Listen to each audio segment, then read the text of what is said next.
கொடுவிலாவட்டியில் மாபெரும் இலவச கண் பரிசோதனை முகாம் நடந்தது.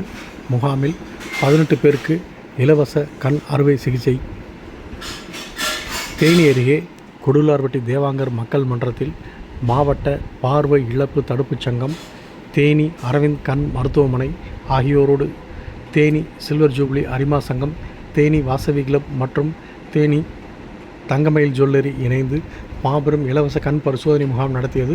இந்த முகாமில் 100க்கும் மேற்பட்ட பொதுமக்கள் கலந்து கொண்டு தங்களது கண்களை பரிசோதனை செய்து கொண்டனர். முகாமின் நிறைவாக 18 பேருக்கு முகாமின் மூலம் இலவசமாக கண் அறுவை சிகிச்சை செய்வதற்கு தேனி அரவிந்த் கண் மருத்துவமனைக்கு அழைத்து செல்லப்பட்டனர் என்பது குறிப்பிடத்தக்கது. முகாமில் தேனி அரவிந்த் கண் மருத்துவமனை மருத்துவ குழுவினர்கள் பொதுமக்களுக்கு இலவசமாக கண் பரிசோதனை மேற்கொண்டனர்.